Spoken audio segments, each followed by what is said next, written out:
Up to now, we've done all of our IDE work inside of IntelliJ. So let's take a quick look at using NetBeans to create and run a project.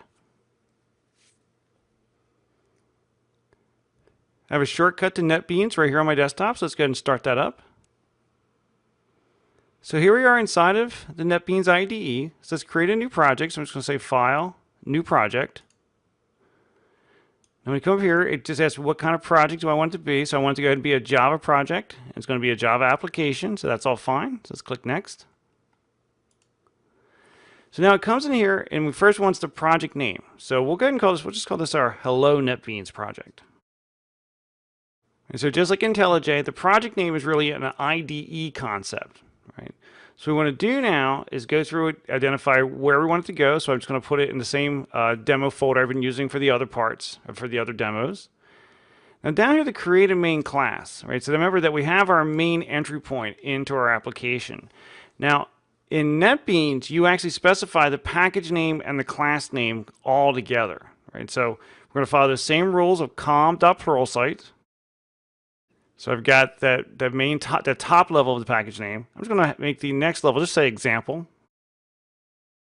And so at this point, that's still my package name. And then I'm going to give it that initial class. Now remember we said that although IntelliJ always called it main, we can call it anything we want. So I'm going to go ahead and call it app_main. So what this is really saying is that my initial class is called app_main, and it's in the package com.pluralsight.example. So let's click Finish. So here we are inside of the source code. I'm going to go ahead and close this output window for now, just to get it out of the way so we can see more. So you'll notice there, over there on the left, we've got our source packages, and that's our app_main.java, which is the source code file we're in right now. You notice there at the top, it creates our package declaration, com.pluralsight.example, and we see our class definition.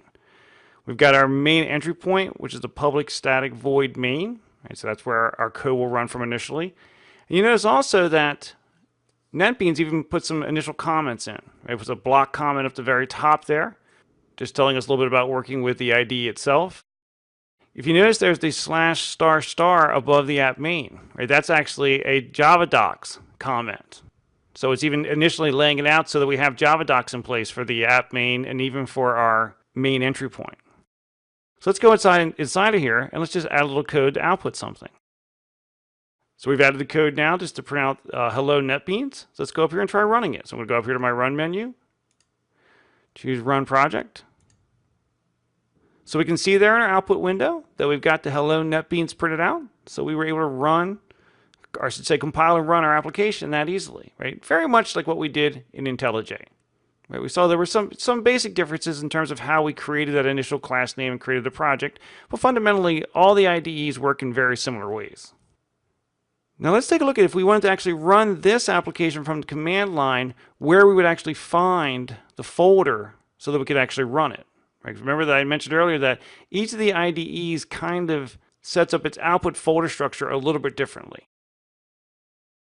So here I am in my demo folder, and here's our Hello NetBeans folder that we created for this project. Go down inside of there. And you notice here that in NetBeans, instead of having an output folder, we actually have this build folder. So let's go in there, and there's a classes folder, right? And that's where we're going to run our application from the command line here in the NetBeans project. So we're going to go ahead and just open up command prompt.